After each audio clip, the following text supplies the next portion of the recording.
ठंड का मौसम शुरू हो चुका है। ठंड का मौसम शुरू होते ही कई तरह की बीमारियों का खतरा भी बढ़ जाता है, जैसे सर्दी, जुकाम, सांस लेने में तकलीफ वगैरह वगैरह। वैसे तो दिखने में ये तकलीफें आम नजर आती हैं, लेकिन कुछ लोगों के लिए ये मौसम किसी बड़े संकट से कम नहीं होता है। ठंड के दिनों में अक्सर नाक ब्लॉक हो जाती है और सांस लेने में परेशानी होने लगती है।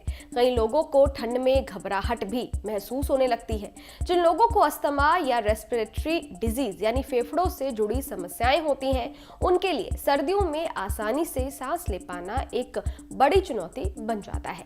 लेकिन कई लोग ऐसे भी हैं जिनको सांस की कोई बीमारी तो नहीं है, पर फिर भी ठंड में सांस लेने में दिक्कत होने लगती है। ऐसा क्यों होता है? इसके पीछे की वजह क्या है? कैसे पता करें कि सांस की तकलीफ बड़ी बीमारी का लक्षण है? घबराहट होने पर धड़कन क्यों बढ़ जाती है? इन तमाम सवालों के जवाब ढूंढने के लिए हमने डॉक्टर से बात की है। नमस्कार, मैं हूं अदिति शाह। स्वागत है आप सभी का हेल्दी नेशन के इस एपिसोड में। सर्दियों के मौसम में हवा ठंडी और ड्राई होती है। इस दौरान मौसम में मॉइस्चर कम होता है, जिससे त्वचा में रूखापन तो बढ़ता ही है, साथ ही सांस लेने में तकलीफ का सामना भी करना पड़ता है। सर्दियों के दिनों में हम सब अपने आसपास का तापमान तो गर्म कर लेते हैं और अचानक से जब बाहर जाते हैं, किसी काम से बाहर निकलते हैं, तो ठंडी हवा के कांटेक्ट में आ जाते हैं। यूं अचानक से तापमान में बदलाव होने से फेफड़ों की फंक्शनिंग पर भी असर पड़ता है और सांस लेने में तकलीफ होने लग जाती है। देखिए, ठंड के वक्त सांस लेने में क्या होता है, परेशानी सांस लेने में कि ठंड के वक्त जो है हमारा जो ब्रोंकल ट्री है या जो लंग्स की जो एक ट्री है, जो एक चैनल है, उसमें संकुचन आ जाता है। वो एक रास्ता छोटा हो जाता है। तो उस रास्ते में छोटा जब हम सांस लेते हैं तो हमें महसूस होता है कि हमें सांस लेने में तकलीफ़ हो रही है। या अपर वे में जैसे नाक है, नोस्ट्रिल है, गले हैं, इसमें कोई इन्फेक्शन हो जाता है तो भी हमें सांस लेने में तकलीफ होती है। तो संकुचन के कारण हमें सांस लेने में तकलीफ होने लगती है।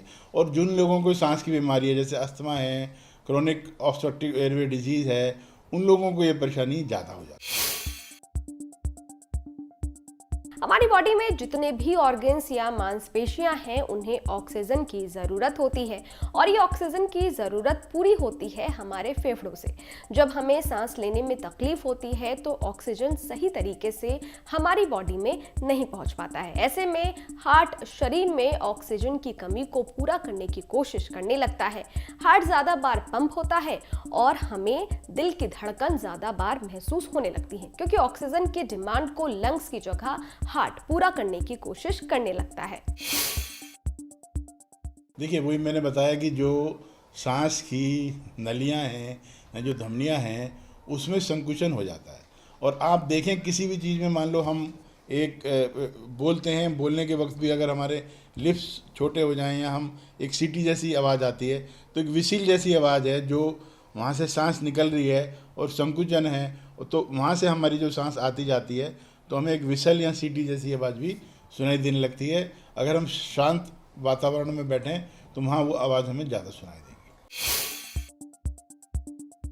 देखिए, जो बार बार घबराहट हो रही है आपको, तो सांस लेने की तकलीफ़ की वजह से घबराहट हो रही है, तो ऐसे में अगर आपको अस्थमा है या ब्रोंकाइटिस है या सांस की तकलीफ़ है या क्रोनिक सांस की तकलीफ़ है, ख़ासतौर से बुज़ुर्गों को, तो वो जो अपनी दवाइयाँ सेवन करते हैं वो नियमित रूप से दवाइयाँ लें। उसके बाद भी अगर परेशानी हल नहीं हो रही है तो अपने चिकित्सक से संपर्क करें।